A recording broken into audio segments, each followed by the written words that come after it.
इस भारत की धरती पे ना जाने कितने सूर्य योद्धाओं ने जन्म लिया है। भारत के इतिहास में महाराणा प्रताप से लेकर छत्रपति शिवाजी समेत कई महान योद्धा हुए हैं, जो कि अपनी मातृभूमि की रक्षा के लिए अपनी अंतिम सांस तक लड़े और अंत समय में तक लड़ते हुए उन्होंने अपनी जान न्यौछावर कर दी। लेकिन दुख की बात है कि आज हम इतिहास में उन वीरों की शहादत को भूल रहे हैं। इन्हीं योद्धाओं में एक योद्धा है तानाजी मालुसरे। आइए जानते हैं तानाजी मालुसरे के बारे में। महाराजा शिवाजी के बचपन के दोस्त व मराठा साम्राज्य के सबसे विश्वसनीय योद्धा तानाजी का जन्म 1600 ईस्वी में महाराष्ट्र के सतारा जिले के एक छोटे से गांव गोदौली में हुआ। तानाजी का जन्म एक हिंदू कोली परिवार में हुआ था। तानाजी के पिता का नाम सरदार कलोजी व माता का नाम पार्वती बाई था। तानाजी को बचपन से ही तलवारबाजी का अधिकतम शौक था। यही वजह रही कि उनकी मित्रता शाहजी पुत्र शिवाजी से हो गई।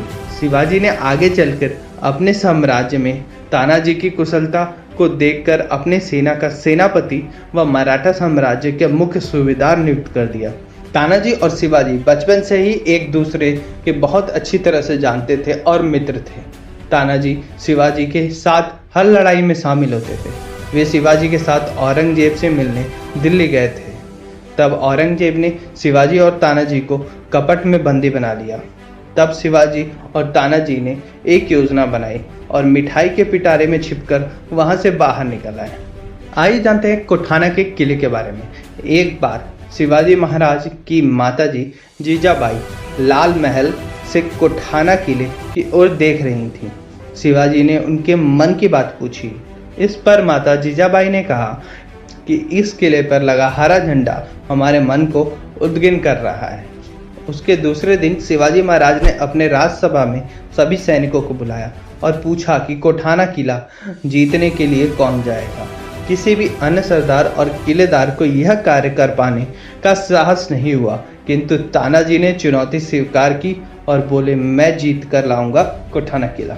इस बारे में कई बातें प्रचलित हैं। कहा जाता है कि उस समय तानाजी के पुत्र रायबा के विवाह की तैयारी हो रही थी। तानाजी छत्रपति शिवाजी महाराज को आमंत्रित करने जब राजमहल पहुंचे, तब उन्हें ज्ञात हुआ कि कोठाना पर छत्रपति शिवाजी महाराज चढ़ाई करने वाले हैं। तब तानाजी ने कहा, राजे, मैं कोठाना पर आक्रमण करूंगा। अपने पुत्र रायबा के विवाह जैसे महत्वपूर्ण कार्य को महत्व ना देते हुए उन्होंने शिवाजी महाराज की इच्छा का मान रखा और कोठाना किले जीतना ज़्यादा जरूरी समझा। छत्रपति शिवाजी महाराज जी के सेना में कई सरदार थे, परंतु उन्होंने वीर तानाजी को कोठाना किले पर आक्रमण करने के लिए चुना और कोठाना किला स्वराज्य में शामिल हो गया। लेकिन तानाजी युद्ध में बुरी तरह घायल हुए, अंततः वीर गति को प्राप्त हुए। छत्रपति शिवाजी ने जब यह खबर सुनी तो वो बोल पड़े, गढ़ आला पर्ण सिंह गेला, मतलब गढ़ तो हमने जीत लिए लेकिन मेरा सिंह नहीं रहा। कोठाना किले की बनावट कुछ इस तरह से थी कि इस पर हमला करना आसान नहीं था। यह तय था कि किले के अंदर पहुंचने के लिए विपरीत परिस्थितियों का सामना करना पड़ेगा। वहीं शिवाजी इस किले को किसी भी कीमत पर जीतना चाहते थे। उस समय किले पर करीब 5000 मुगल सैनिकों का पहरा था। किले की सुरक्षा का जिम्मा उद्भान राठौर के हाथों में था। उद्भान था तो एक हिंदू शासक ही, लेकिन सत्ता की लालसा के कारण वो मुगलों के साथ था। उद्भान के बारे में भी कई बातें प्रचलित हैं कि वो पूरा दैत्य था। रोजाना 20 सेर चावल और 2 भेड़ खा जाना उसके लिए मामूली बात थी। उद्भान के 5 पुत्र थे और वो इससे भी बड़े दैत्य थे। इन परिस्थितियों में कोठाना किले का एक ही भाग ऐसा था जहां से मराठा सेना आसानी से किले में प्रवेश कर सकती थी, और वो भाग था किले की ऊंची पहाड़ियों का पश्चिमी भाग। तानाजी की रणनीति के अनुसार उन्होंने यह तय किया कि वह पश्चिमी भाग की चट्टानों पर घोरपड़, जो कि एक प्रकार की विशाल छिपकली होती है, की सहायता से चढ़कर किले की सुरक्षा को भेदेंगे।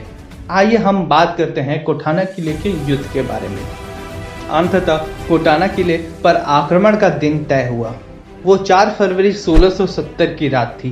तानाजी मालुसरे के साथ उनके भाई सूर्याजी और मामा सेलार मामा पूरे 352 सैनिकों के साथ कोठाना किले जीतने के लिए निकल पड़े। तानाजी राव शरीर से हट्टे कट्टे और बेहद शक्तिशाली थे।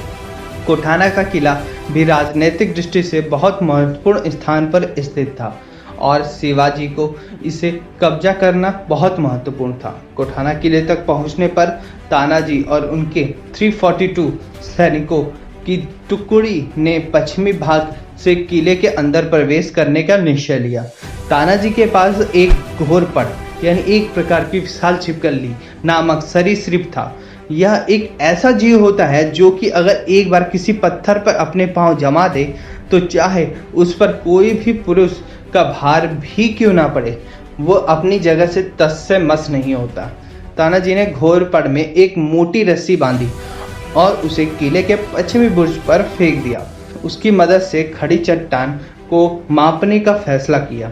घोरपड़ को किसी भी ऊर्ध्व सतह पर खड़ा कर सकते थे और कई पुरुषों का भार इसके साथ बंधी रस्सी ले सकती थी। इसी योजना से तानाजी और उसके बहुत से साथी चुपचाप किले पर चढ़ गए।